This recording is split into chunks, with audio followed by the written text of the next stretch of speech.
Sastra periode 50 ini dilatar belakangi oleh keadaan Indonesia yang pada waktu itu mengalami perubahan cukup drastis, yakni transisi penjajahan berdarah menuju kemerdekaan cemerlang.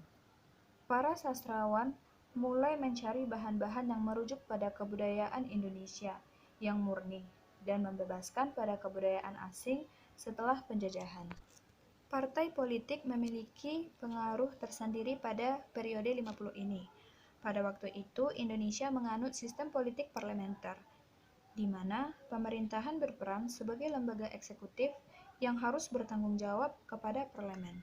Sehingga pada sistem pemerintahan parlemen ini memiliki kekuasaan dan kewenangan yang sangat besar. Akibat sistem tersebut, partai-partai politik mulai bermunculan lagi yang dapat bergerak bebas pasca kemerdekaan. Masing-masing partai memiliki lembaga kebudayaan tersendiri. Satu di antaranya adalah PKI, yang mempunyai Lekra, Lembaga Kebudayaan Rakyat, yang berkonsep sastra realisme sosialis. Akibat Lekra yang memiliki semboyan, seni untuk rakyat, dan politik sebagai panglima, maka timbullah perpecahan dan polemik yang berkepanjangan di antara kalangan sastrawan Indonesia. Pada awal tahun 1960 yang menyebabkan berhentinya perkembangan sastra karena masuk dalam politik praktik dan berakhir pada tahun 1965 dengan pecahnya G30 SPKI di Indonesia.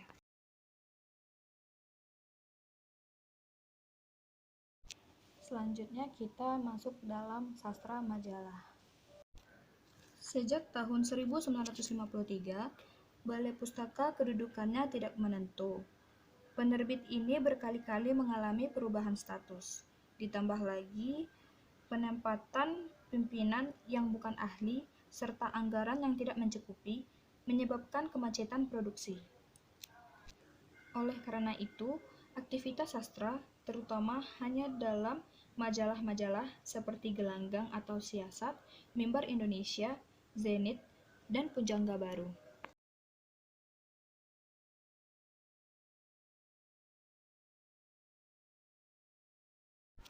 Selanjutnya adalah impase dalam sastra Indonesia. Pada tahun berikutnya, yaitu 1953, di Amsterdam diselenggarakan sebuah simposium tentang kesusastraan Indonesia. Asrul Sani, Sultan Takdir Ali Syahbana, dan Profesor Dr. Wertheim berbicara pada simposium itu. Disinilah untuk pertama kali dibicarakan impase, yaitu kemacetan, dan krisis sastra Indonesia sebagai akibat dari gagalnya revolusi Indonesia. Persoalan tentang krisis pun semakin ramai dibicarakan ketika terbit majalah Konfrontasi pada pertengahan tahun 1954.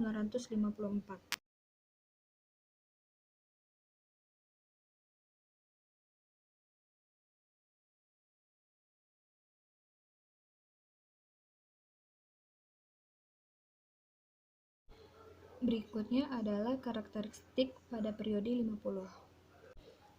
Adapun ciri-ciri dari sastra periode ini, yang pertama adalah umumnya karya sastrawan sekitar tahun 1950 sampai 1960-an.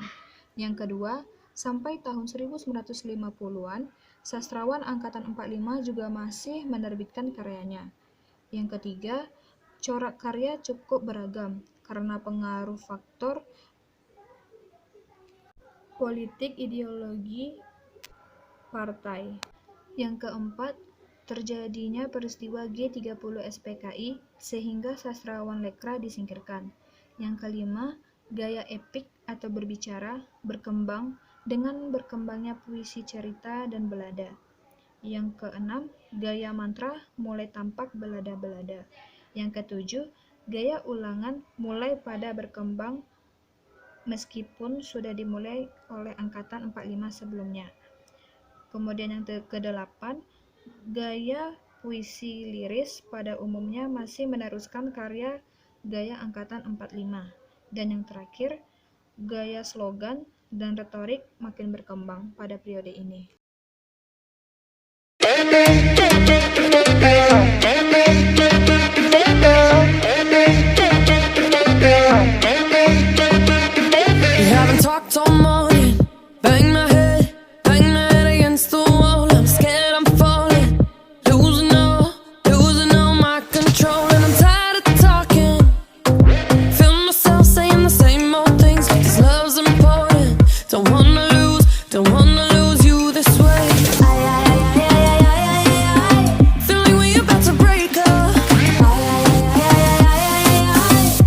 wanna kiss and make up one last time.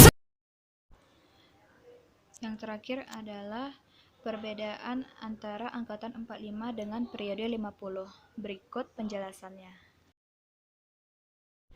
Yang pertama adalah pada periode 50. Yang pertama, pusat kegiatan sastra sudah meluas ke seluruh pelosok Indonesia.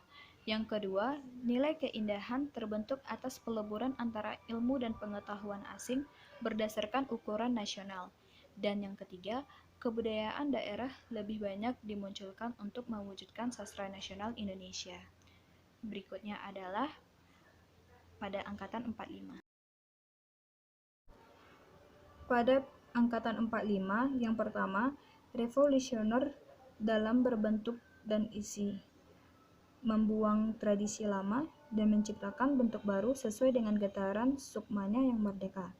Yang kedua, mengutamakan isi dalam pencapaian tujuan yang nyata. Karena itu bahasanya pendek, terpilih, padat berbobot. Yang ketiga, ekspresionis, yaitu selalu menekankan pada segenap perasaan atau jiwa sepenuhnya.